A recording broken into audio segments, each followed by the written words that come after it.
Hola, me llamo Yuxan Ortiz Palestino, del segundo A, y yo estoy con mi compañero Axel Antonio Torres Vázquez, igual del segundo A, que les vamos a hacer un pequeño video sobre la historia de México del siglo XX.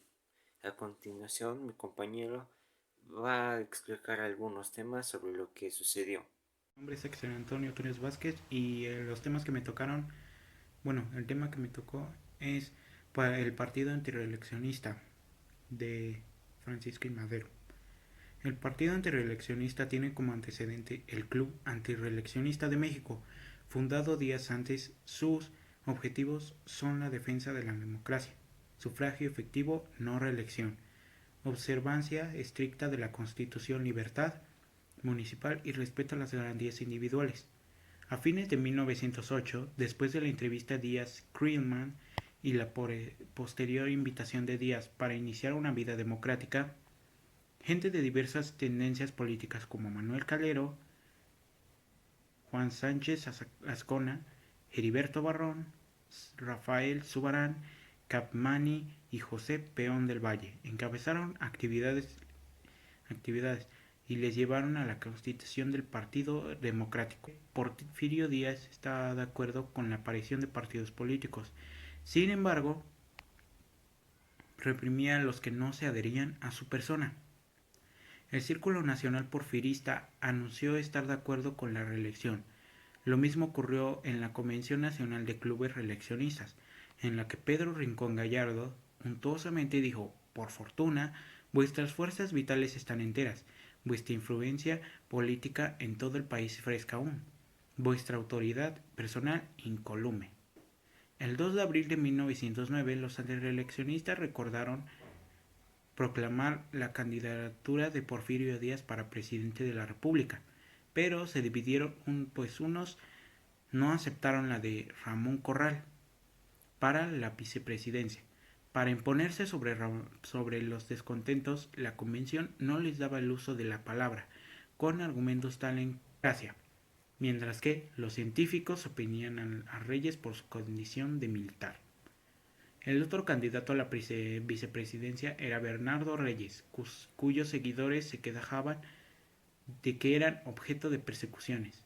Es entonces cuando los científicos organizaron el Partido Reeleccionista, que el 2 de abril de 1909, al fin de su convención nacional, proclamaron la fórmula electoral Díaz-Corral. El Círculo Nacional Porfirista, aunque no era corralista, la aceptó, y el número 1 de mayo siguiente, Díaz también la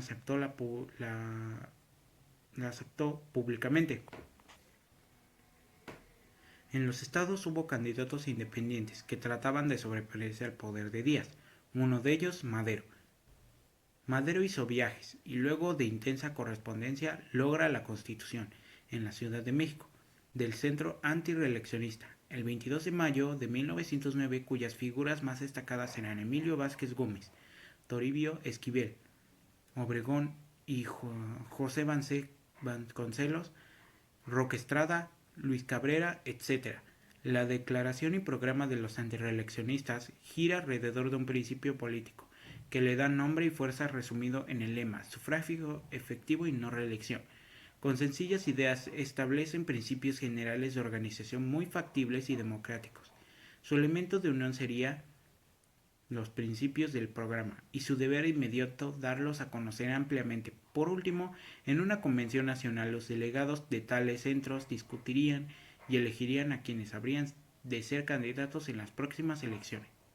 Madero consideró las ventajas de contar con un candidato ya hecho, con una gran personalidad que sirviera de imán al ímpetu popular latente, pero acabó afirmándose siempre en una idea, la de ser ante todo un demócrata convencido, cuya obligación principal era esforzarse por el triunfo de los principios democráticos y por el mismo trabajar por el candidato que resultará electo en una convención nacional. Como el documento aprobado al constituirse, el Centro Antireeleccionista señala la necesidad de hacer una amplia propaganda para despertar y atraer la opinión pública de Madero. Se apresura a cumplir tal acuerdo, acompañado de su esposa y de un correligionario en funciones de orador. Saldrá de México el 18 de junio de 1909 y en una gira de 2 meses recorre Veracruz, Yucatán, Tamaulipas, Nuevo León y Coahuila. Con altibajos en los resultados, la prensa hará su parte en la campaña y el antireeleccionista, fundado poco antes, se convertirá en una publicación diaria.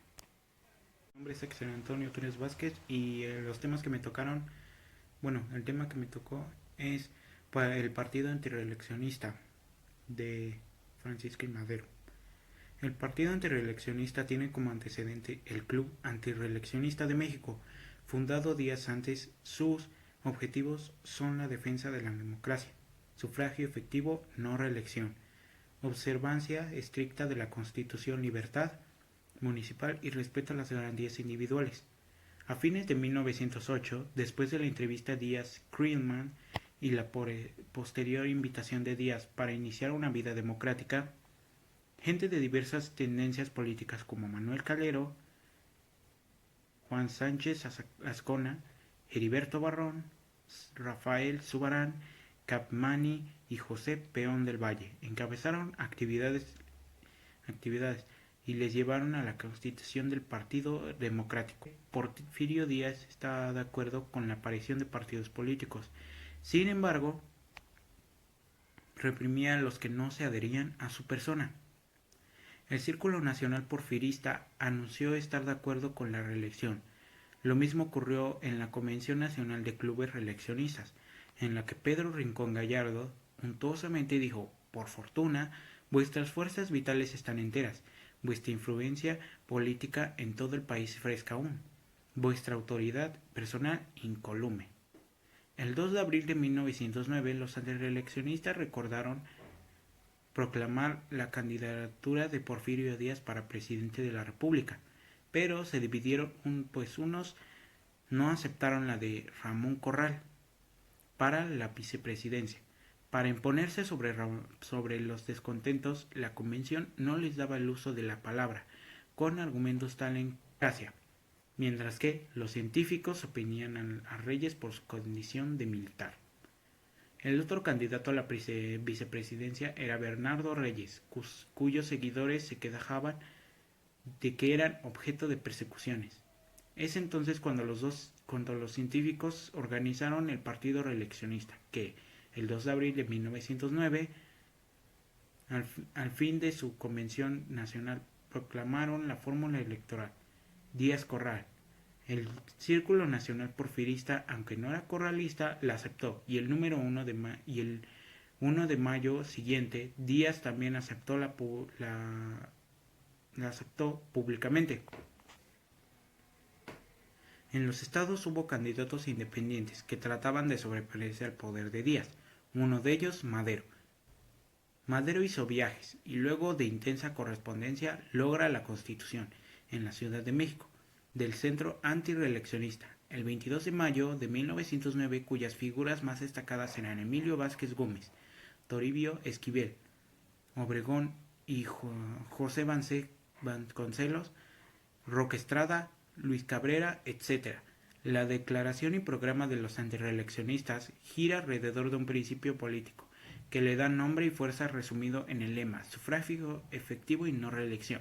Con sencillas ideas establecen principios generales de organización muy factibles y democráticos.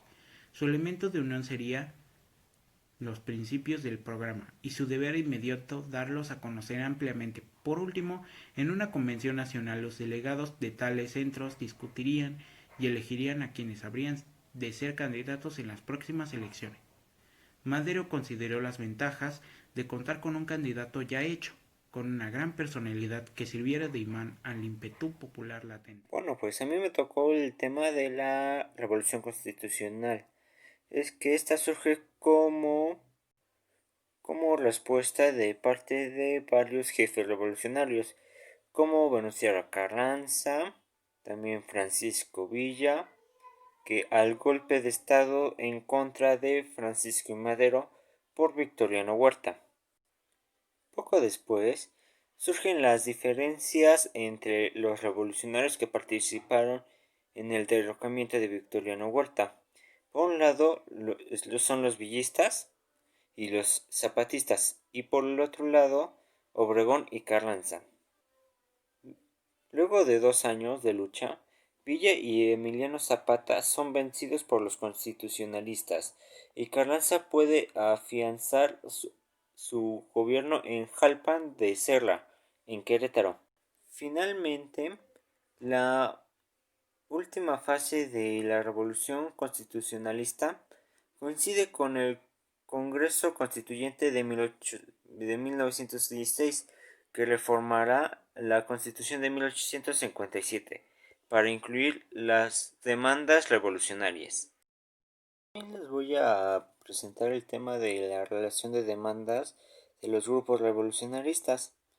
El primer grupo revolucionarista que les voy a hablar es del movimiento villista, que fue emitido por Pancho Villa, que tenía ideas de que eran la reducción de las grandes propiedades territoriales y límites justos, o sea, y distribuir equitativamente las tierras excedentes. ¿Qué quiere decir? Que él tenía pensado de que se repartieran todo el territorio entre toda la población, que no, pero que sea justo, que cada quien tenga una parte justa entre y no que nadie tenga, ¿cómo se podría decir? Eh, Exceso de territorio. Por ejemplo, que una persona, un campesino tenga una pequeña parte y, y otra persona un poco más adinerada tenga más, como el triple de territorio que lo que tiene el campesino. Eso es lo que no quería Pancho Villa. También les voy a hablar del zapatismo, que este fue el movimiento armado identificado con las ideas de Emiliano Zapata, plasmadas principalmente en el Plan de Ayala de 1911. Una de sus frases más simbólicas de el zapatismo fue "La tierra es de quien la trabaja", acuñado originalmente por el mismo Emiliano Zapata, mientras trataba de eliminar y el caciquismo en México y restituir la posesión de la tierra a las clases campesinas del sur del país. ¿Esto qué quiere decir? Vamos a reflexionar primero sobre la frase que del zapatismo, que sería "la tierra es de quien la trabaja".